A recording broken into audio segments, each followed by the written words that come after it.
noches, que Dios les bendiga a todos los hermanos, tanto de la iglesia del tabernáculo como los demás hermanos y personas que de alguna manera están en contacto con nosotros. En esta noche tendremos un estudio muy importante acerca del capítulo 11 del libro de Apocalipsis. Pero primero vamos a orar y luego vamos a presentar un video acerca de la descripción de este capítulo. Oremos. Señor, te damos gracias por tus grandes y abundantes bendiciones. Gracias por este estudio que tú nos permite dar en esta noche. Permite que tu gracia y tu misericordia nos iluminen para poder entender bien tu palabra. Te damos gracias en el nombre de Jesús. Amén. Y amén. Capítulo 11.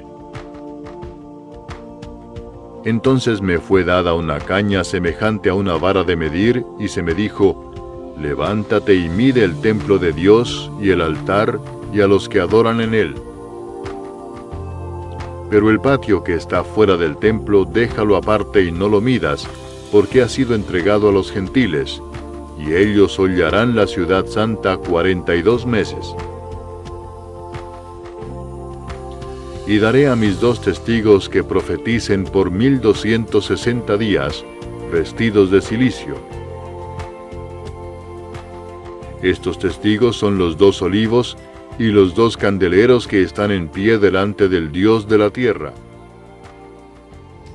Si alguno quiere dañarlos, sale fuego de la boca de ellos y devora a sus enemigos. Y si alguno quiere hacerles daño, debe morir él de la misma manera.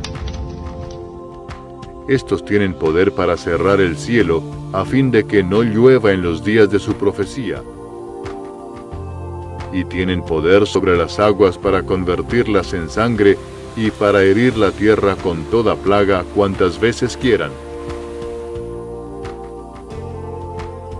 Cuando hayan acabado su testimonio, la bestia que sube del abismo hará guerra contra ellos, y los vencerá y los matará. Y sus cadáveres estarán en la plaza de la grande ciudad que en sentido espiritual se llama Sodoma y Egipto, donde también nuestro Señor fue crucificado. Y los de los pueblos, tribus, lenguas y naciones verán sus cadáveres por 3 días y medio, y no permitirán que sean sepultados. Y los moradores de la tierra se regocijarán sobre ellos, y se alegrarán, y se enviarán regalos unos a otros, porque estos 2 profetas habían atormentado a los moradores de la tierra. Pero después de 3 días y medio, entró en ellos el espíritu de vida enviado por Dios, y se levantaron sobre sus pies, y cayó gran temor sobre los que los vieron. Y oyeron una gran voz del cielo que les decía: subid acá. Y subieron al cielo en una nube, y sus enemigos los vieron.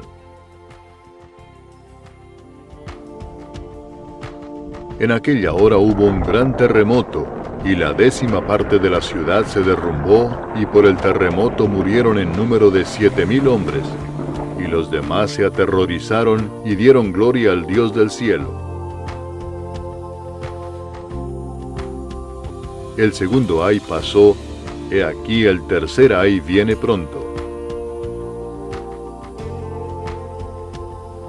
El 7º ángel tocó la trompeta, y hubo grandes voces en el cielo que decían: los reinos del mundo han venido a ser de nuestro Señor y de su Cristo, y Él reinará por los siglos de los siglos.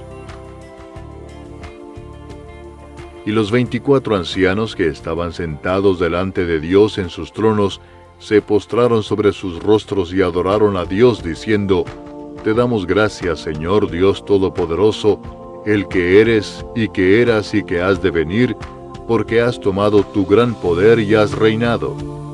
Y se airaron las naciones, y tu ira ha venido, y el tiempo de juzgar a los muertos, y de dar el galardón a tus siervos los profetas, a los santos, y a los que temen tu nombre, a los pequeños y a los grandes, y de destruir a los que destruyen la tierra.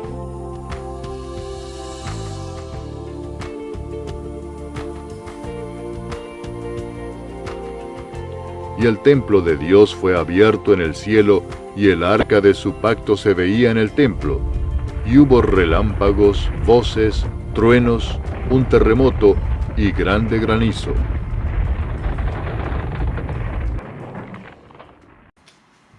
Bien, hermanos, para iniciar el estudio de este capítulo 11 del libro de Apocalipsis, vamos a leer los versículos 1 y 2. Dice la palabra: entonces me fue dada una caña semejante a una vara de medir, y se me dijo: levántate y mide el templo de Dios y el altar y a los que adoran en él.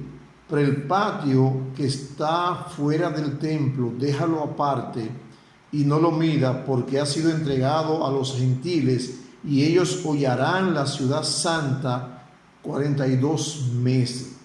Aquí vemos que Juan debía medir tres cosas, que son: número uno, el templo; segundo, el altar; y tercero, los adoradores. Cuando hablamos aquí del templo, obviamente se está refiriendo Juan al templo que ya está siendo construido en Jerusalén. Este templo que de alguna forma va a ser para restablecer los sacrificios del Antiguo Testamento.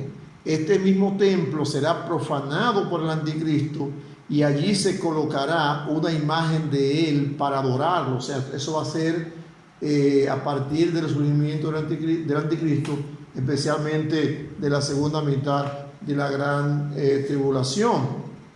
Entonces, lo segundo que Juan debía medir es el altar.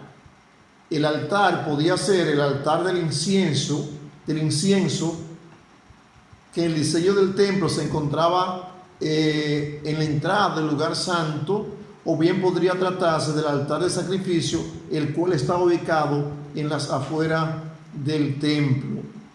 Lo tercero que Juan debía medir era los adoradores, lo cual parece indicar que Dios es quien evalúa la adoración del hombre y el carácter de los adoradores. O sea, esta es una parte muy interesante. A Dios le interesa el carácter, a Dios le interesa la vida, a Dios le interesa el quehacer cristiano, le interesa la devoción de los adoradores. La Biblia dice que el Señor busca adoradores que le adoren en espíritu y en verdad. Entonces aquí a Juan se le ordena que mida estos tres elementos que mencionamos: el templo, el altar, y que mida los adoradores. En el versículo 2 se le da a Juan la instrucción de medir el patio, el patio alrededor del templo, pues ha sido entregado a los gentiles junto con la ciudad santa por un periodo de 42 meses, o sea, 3 años y medio, que es la mitad del periodo de la gran tribulación, anunciado por Daniel allá en Daniel 9:27. Jesús dijo que Jerusalén será hollada por los gentiles hasta que el tiempo de los gentiles se cumpla. ¿Cuándo se cumplirá justamente el tiempo de los gentiles? Cuando el Mesías descienda del cielo y establezca su gobierno terrenal aquí en la tierra. Dice el profeta Zacarías que cuando el Señor venga, pondrá sus pies sobre el monte de los olivos, literalmente hablando, y el monte se dividirá en dos. O sea, algunas personas creían que el tiempo de los gentiles se cumplió allá por el año 1948, cuando se estableció el Estado judío, el 14 de mayo. Sin embargo, no es así. Hoy por hoy, Jerusalén sigue siendo hollada, sigue siendo atacada, sigue siendo una ciudad dividida, sigue siendo una ciudad que todavía no se puede decir que está totalmente en manos de los judíos. O sea, que el Señor le dijo a Juan aquí que no midas el patio del templo porque ha sido entregado a los gentiles. Aquí hay diferentes opiniones con respecto a que si esto ocurrirá en la primera mitad o en la segunda mitad de la gran tribulación. No queremos ser dogmáticos con respecto a nuestra opinión, pero creemos que esto acontecerá en la segunda mitad, o sea, en la segunda mitad de los 7 años, en los segundos 3 años y medio finales de la gran tribulación, que tanto habla Daniel. Pues en la primera mitad el anticristo hará un pacto con los judíos y le permitirá libertad de culto. O sea, los judíos en esos primeros 3 años y medio tendrán libertad de acción, libertad de creencia, podrán adorar sin ningún tipo de inconveniente. Pero dice Daniel en el capítulo 9, versículo 27, que a la mitad de la 70ª semana el anticristo o la bestia romperá el pacto con los judíos, y a partir de ahí entonces el anticristo querrá obligar a los judíos a que le adoren. Obviamente no solamente a los judíos, obligará a la humanidad.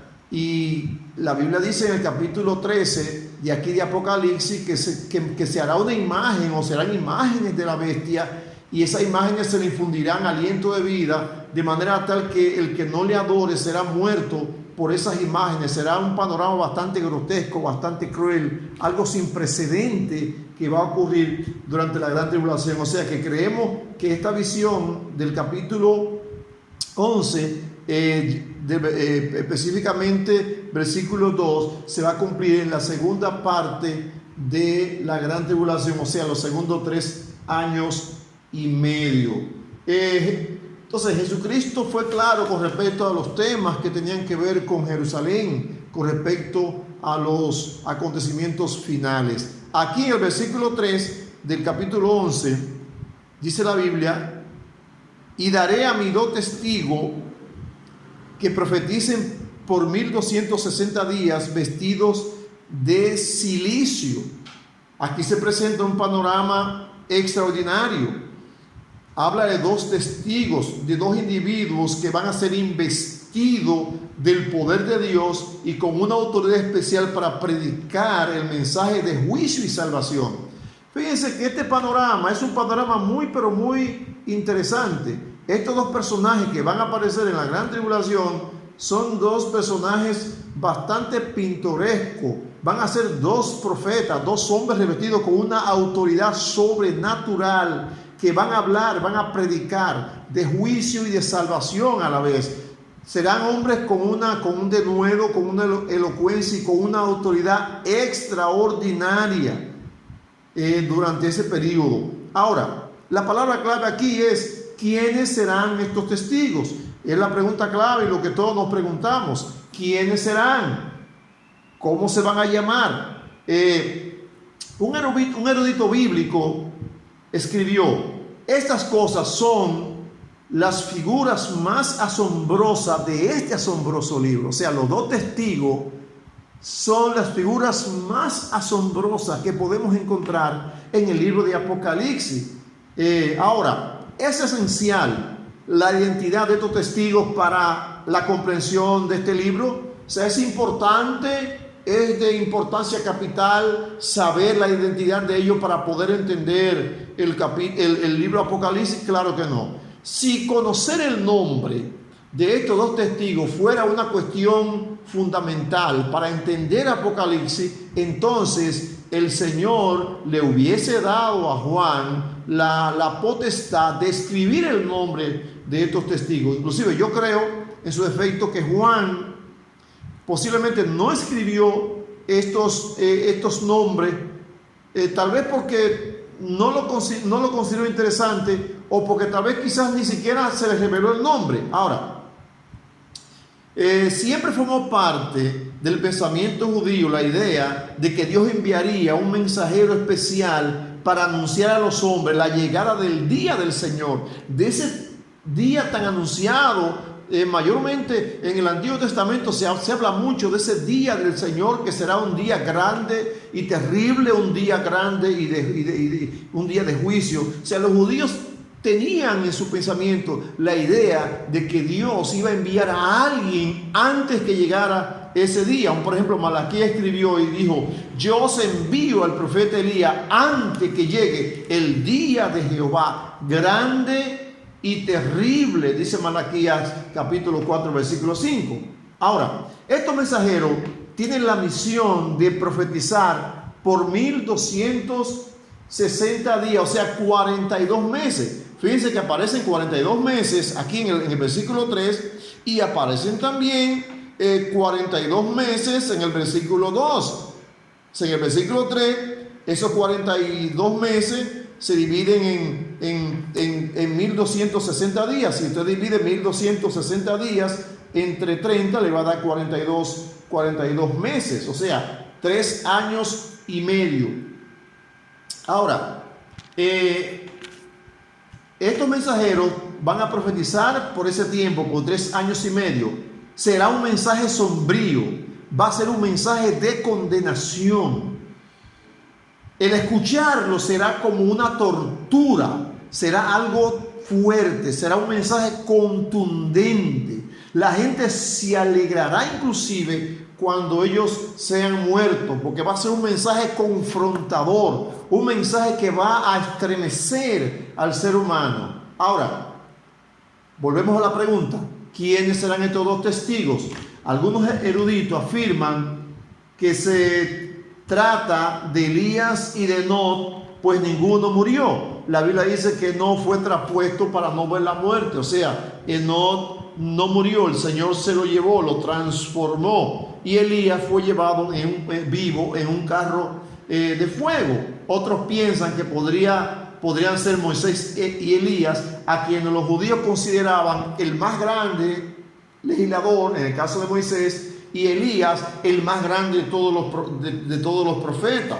Además, fueron estos, Elías y Moisés, los que se le aparecieron al Señor allá en el monte de la transfiguración. O sea, todos los poderes que se le atribuyen a los testigos fueron proezas realizadas tanto por Moisés como por Elías. Aquí en el versículo 4 del capítulo 11 dice: estos testigos son 2 olivos y los 2 candeleros que están en pie delante de Dios, del Dios de la tierra. O sea, algunos comentaristas sugieren que Juan el Bautista podría ser el segundo testigo. Total, él fue el precursor de Cristo en su primera venida, y por qué no serlo en su segunda venida. Podría ser un juicio acertado, ¿verdad? Ahora, podríamos decir que Elías fue el testigo del Antiguo Testamento por excelencia y que Juan fue el testigo del Nuevo Testamento. Ahora, en el Antiguo Testamento siempre se requerían 2 o 3 testigos para confirmar la legalidad de un testimonio. O sea, la Biblia no señala, por ejemplo, fecha alguna de la aparición de estos testigos, pero es posible que su presencia en la tierra sea durante la primera mitad de la gran tribulación. Además, ellos testificarán hasta que se manifieste en su plenitud la bestia. O sea, ¿quién va a matar a los 2 testigos? La bestia. Entonces, la bestia en los primeros 3 años y medio de la gran tribulación no se va a manifestar como la bestia. O sea, la bestia o el anticristo o el hombre de pecado o cualquier hombre que se le pueda atribuir, durante los primeros 3 años y medio se va a manifestar como un hombre conciliador, como alguien que viene a resolver problemas, como alguien que tiene solución a muchos problemas, y no como la bestia. Por ende, es posible que estos 3 testigos durante estos 3 primeros años y medio puedan testificar, puedan anunciar la buena nueva con libertad. Ahora, ¿qué significado puede tener aquí estos 2 olivos que leímos aquí en el versículo 4 y los 2 candeleros? Miren, el aceite de oliva se utilizaba para encender las lámparas, así que los olivos junto a los candeleros representan la luz del avivamiento espiritual.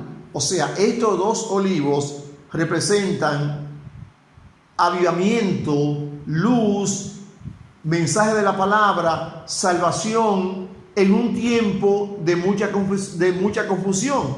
en un tiempo donde la iglesia que tendrá su auge va a ser la gran ramera, en un tiempo donde la iglesia del Señor no va a estar en la tierra, donde no habrán predicadores, ni pastores, ni evangelistas, ni nada por el estilo, porque estaremos en la presencia del Señor. Por ende, estos dos testigos son los que van a representar el avivamiento espiritual en esa época. Ahora, en el versículo 5 leemos: si alguno quiere dañarlo, sale fuego de la boca de ellos y devora a sus enemigos, y si alguno quiere hacerle daño, debe morir de la misma manera. ¡Wow!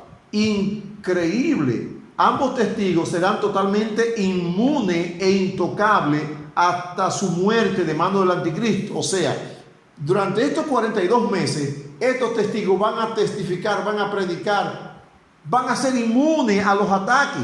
Y dice la Biblia que estos tendrán autoridad, inclusive para que salga fuego de sus bocas y devorar a sus enemigos, inclusive. Nadie podrá contra ellos durante el tiempo de su testimonio hasta que se cumpla ese tiempo. Ahora, en el versículo 6 dice: estos tienen poder para cerrar el cielo a fin de que no llueva en los días de su profecía, y tienen poder sobre el agua para convertirla en sangre y para herir la tierra con plagas cuantas veces quieran. O sea, que estos dos testigos podrán mandar a cerrar el cielo.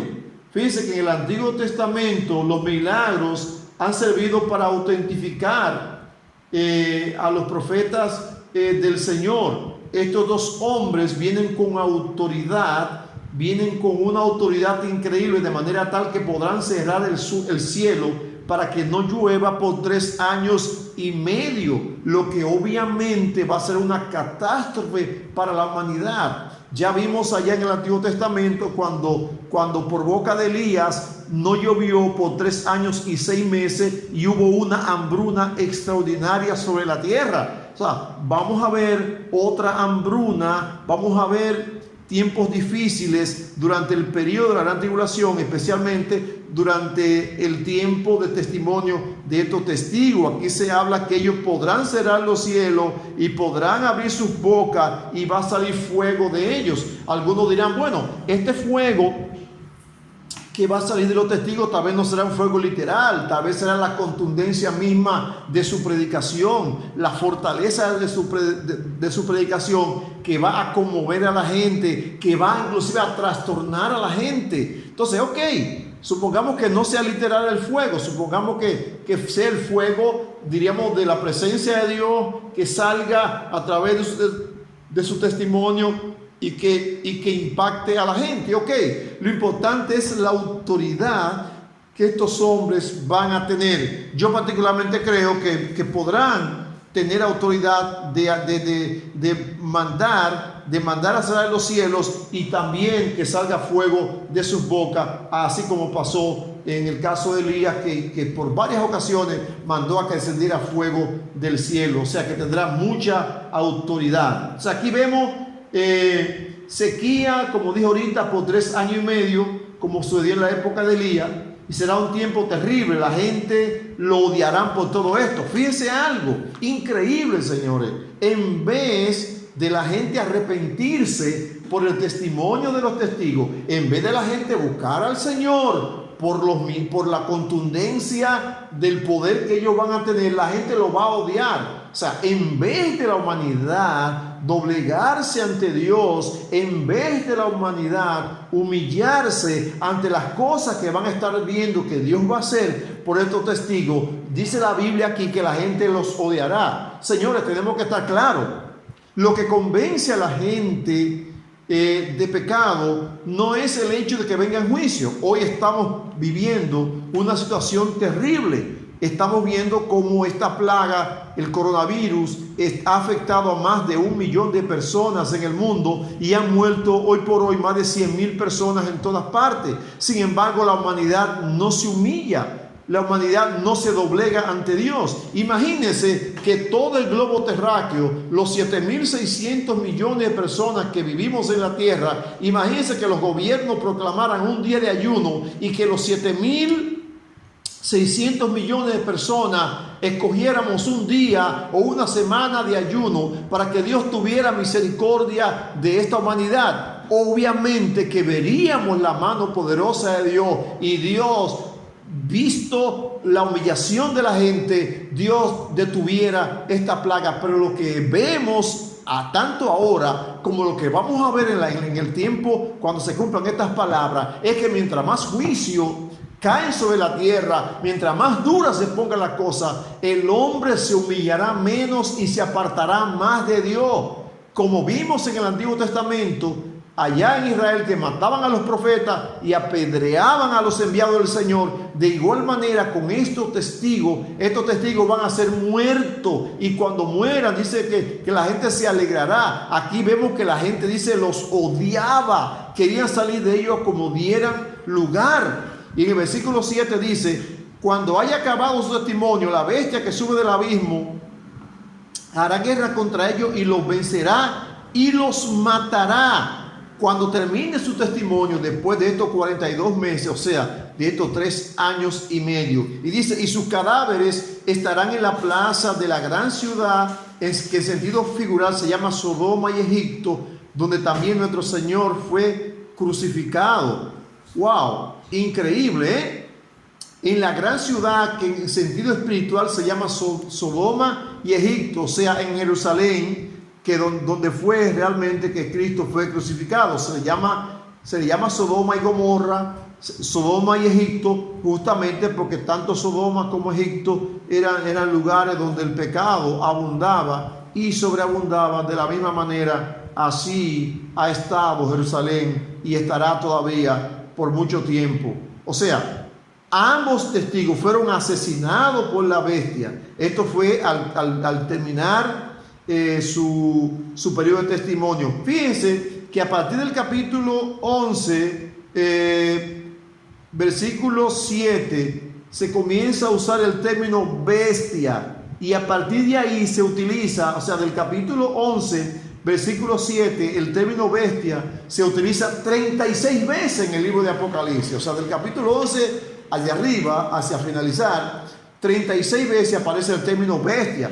Fíjense que el término anticristo, el único que lo usa es Juan, el apóstol Juan, en una de sus cartas, anticristo. El mismo Jesús habló de falso Cristo, pero Juan habla aquí de la bestia, porque va a ser un enemigo bestial, va a ser un elemento terrible. Ahora, el hecho de que esa bestia desciende del abismo indica que su poder es de origen satánico.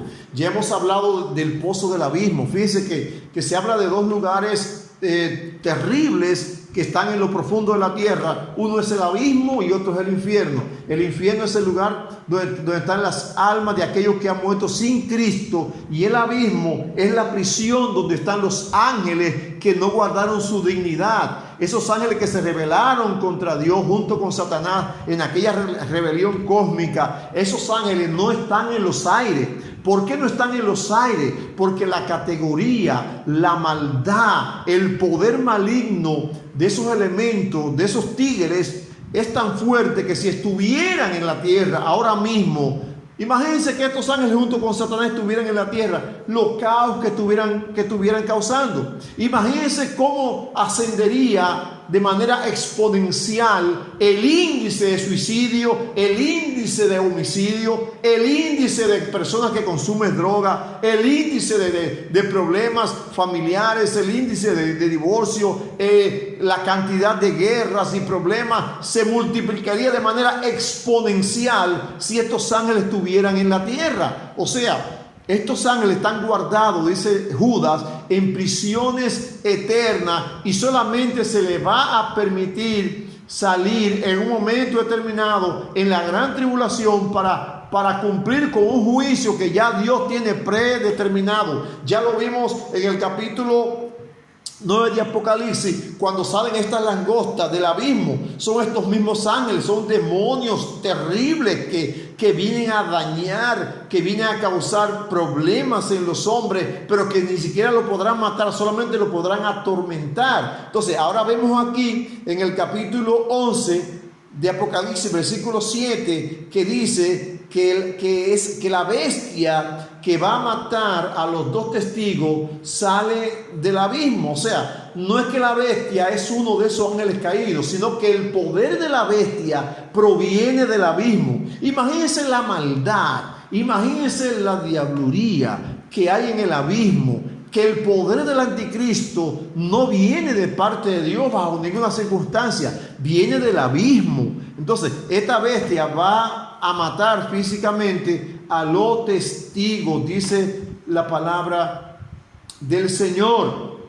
Ahora, todo esto ocurre en Jerusalén. Los habitantes de Jerusalén dice que odiarán a los testigos hasta el punto que dejarán sus cadáveres en las calles sin enterrar. Increíble, señores, para los judíos era algo terrible no dar sepultura a un cadáver, era algo inaudito.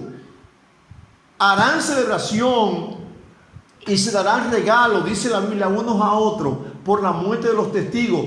¡Wow! Una fiesta. O sea, se quitaron de encima estos elementos, se quitaron de encima estos predicadores, se quitaron de encima a estos que anunciaban juicio, no querían escuchar juicio. Y justamente eso pasa hoy en día. Hay gente que no quiere escuchar juicio bajo ninguna circunstancia. La gente no quiere escuchar que Jesús viene pronto y que viene a establecer su gobierno aquí en la tierra. La gente no quiere escuchar que estamos viviendo los últimos días, que los juicios del Señor ya están llegando sobre la tierra de manera paulatina. Aunque estamos viviendo principios de dolores, pero estamos viendo cosas inauditas en este tiempo. Hoy en día vemos como una plaga de langosta está azotando el continente africano y va a dejar sin comida a más de 13 millones de personas. Hoy vemos como 14 volcanes que estaban inactivos de repente han comenzado a hacer erupción de manera simultánea, 14 volcanes. Hoy vemos cómo el coronavirus está haciendo temblar a la humanidad. Por ejemplo, ahora mismo vemos en la noticia que en Ucrania, donde hubo la explosión del reactor nuclear en el año 1986, que murieron miles de personas, hay un fuego, hay un incendio forestal que amenaza con acercarse donde están los restos de ese reactor nuclear. Usted se imagina la catástrofe que podría ser si ese fuego se junta con esos elementos radioactivos que están ahí desde el año 1986. O sea, están llegando paulatinamente los juicios de Dios sobre la tierra. Sí, como dice Marino, se aproximan los juicios de Dios sobre la tierra. Hay conflictos y guerra, pestilencia y dolor, dice Daniel Marino en una de sus alabanzas. En el versículo 11 del capítulo 11 dice la Biblia: pero después de 3 días y medio entró en ellos el espíritu de vida enviado por Dios, y se levantaron sobre sus pies, y cayó gran temor sobre los que lo vieron. Señor, increíble. Estos testigos fueron muertos y fueron dejados en la plaza pública.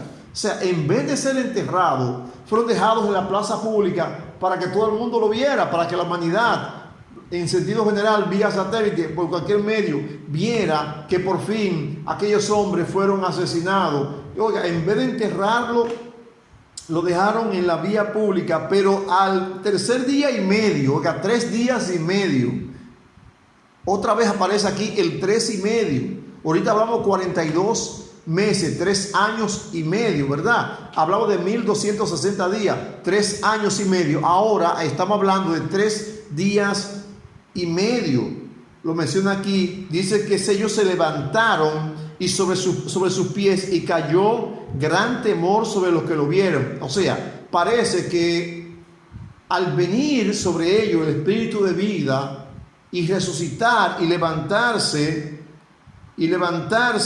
sobre sus pies, parece que eso trajo como consecuencia que muchos creyeran. Es posible que muchos en ese momento creyeran en el mensaje que predicaban estos 3 testigos. Y dice: y oyeron una voz del cielo que les decía: sube acá. Y subieron al cielo en una nube, y sus enemigos le vieron.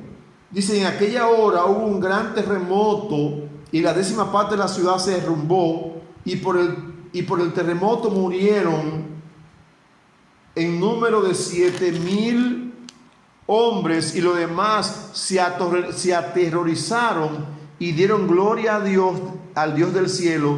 Y el segundo ay pasó. He aquí el tercer ay viene ya. O sea, cuando ocurre esto, que estos testigos se levantan después de 3 días y medio de estar muertos, no que estaban fingiendo estar muertos, estaban muertos, la bestia los mató, fueron dejados en la vía pública, muertos, o sea, literalmente muertos. Entonces, al tercer día y medio, dice la Biblia que entra espíritu de vida sobre ellos, resucitan y se produce un gran terremoto, Señor, al igual que cuando Jesús resucitó. Dice la Biblia que cuando Cristo resucitó hubo un terremoto. Inclusive dice la Biblia que algunos santos que estaban parece sepultados cerca del Señor se levantaron también de entre los muertos y anduvieron en la ciudad. O sea que hubo no solamente la resurrección de Cristo en aquel momento, sino de algunos santos más. Ahora vemos de nuevo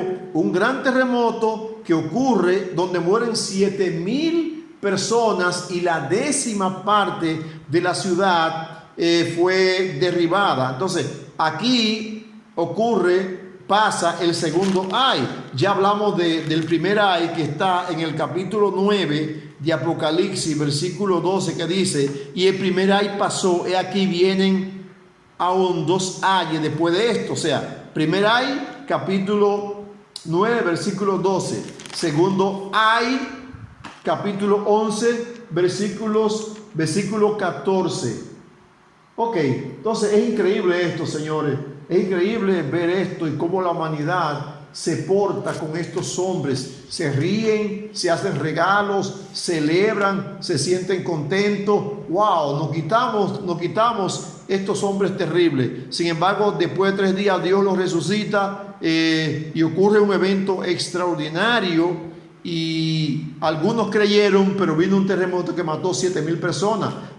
Ya hemos hablado en capítulos anteriores, por ejemplo en el capítulo 6, que va a morir una 4ª parte de la tierra por las plagas que van a suceder cuando se desate el 4º caballo.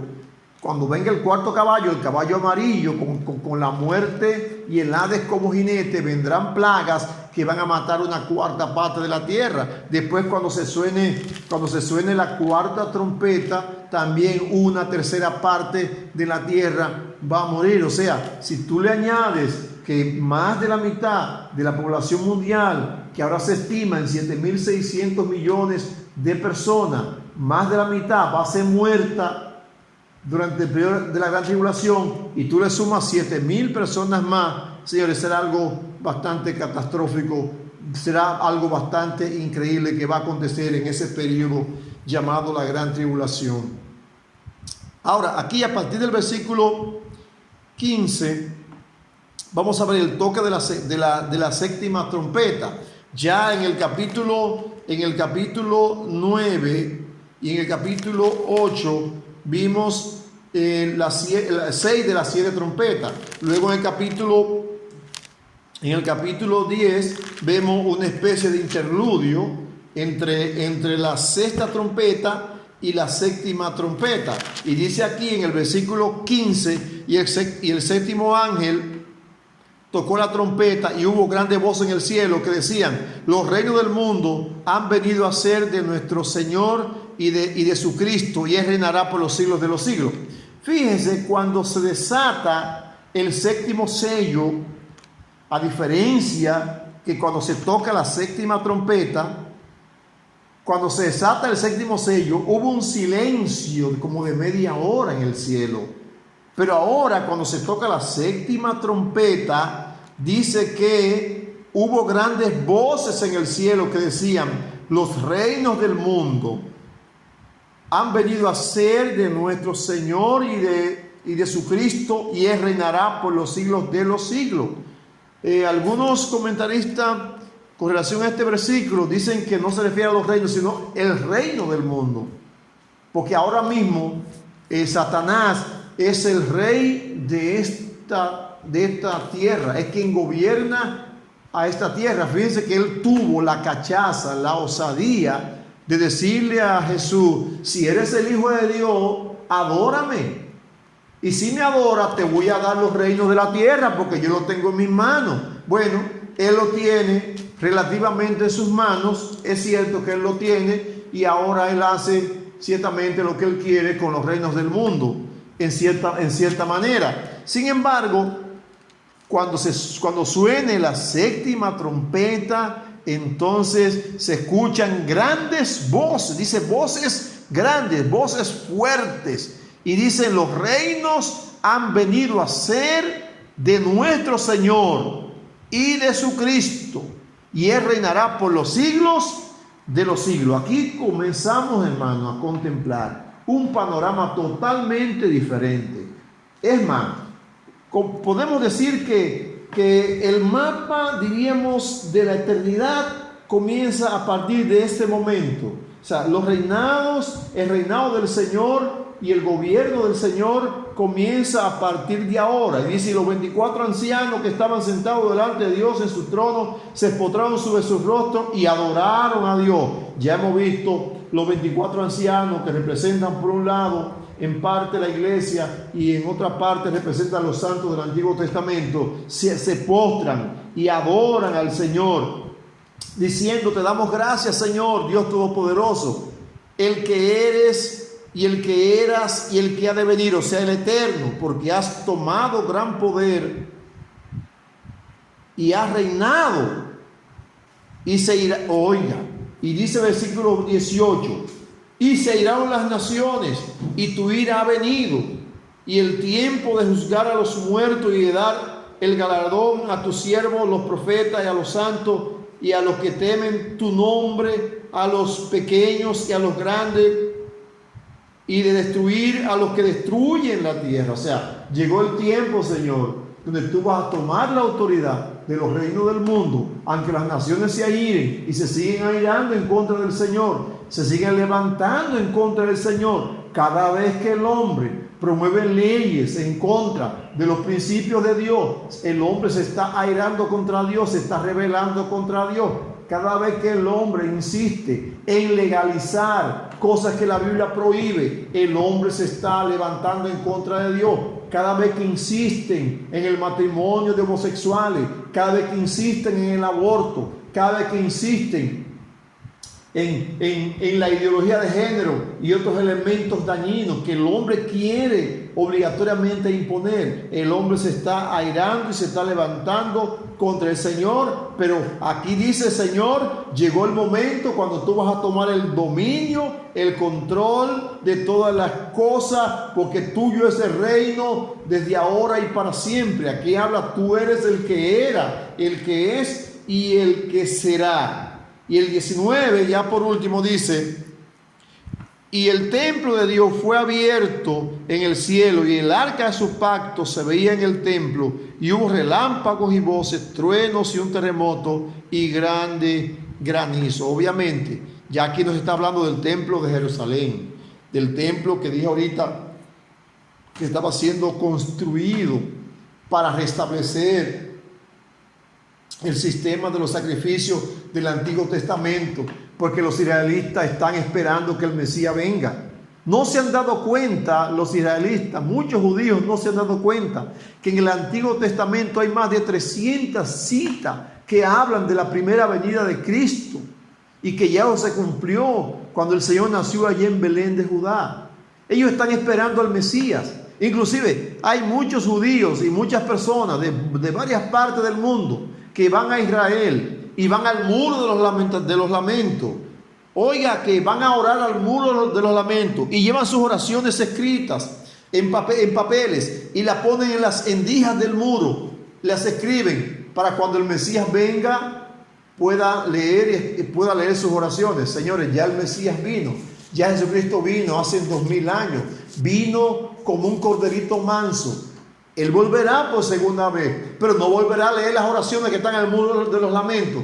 Va a volver a establecer su gobierno terrenal, los 1000 años de paz sobre la tierra. Va a venir a poner orden a las naciones, va a venir a poner orden en la tierra. se van a acabar los virus, se acabarán los terremotos, se acabarán las guerras, se acabarán los asesinatos, los feminicidios, se acabará la maldad de la tierra cuando el Señor venga a establecer su reino terrenal. Así que el sonar de la séptima trompeta establecerá lo que nosotros estamos esperando, de acuerdo a la Biblia, un nuevo orden mundial. No el orden mundial que proclaman las naciones, porque el orden mundial o el nuevo orden mundial que proclaman las naciones no es más que de una forma camuflajeada el establecimiento de un gobierno terrenal, y hemos visto que los hombres lamentablemente han fracasado gobernando este planeta. El nuevo orden mundial, el auténtico y verdadero orden mundial, lo va a establecer el Señor a partir del sonar de la séptima trompeta. Este ha sido nuestro estudio de hoy del libro de Apocalipsis capítulo 11. Esperamos que esto haya sido de mucha edificación y de mucha bendición para ustedes. Continuaremos la semana siguiente, el próximo miércoles, con el capítulo 12 del libro de Apocalipsis. Que Dios les bendiga rica y abundantemente a todos.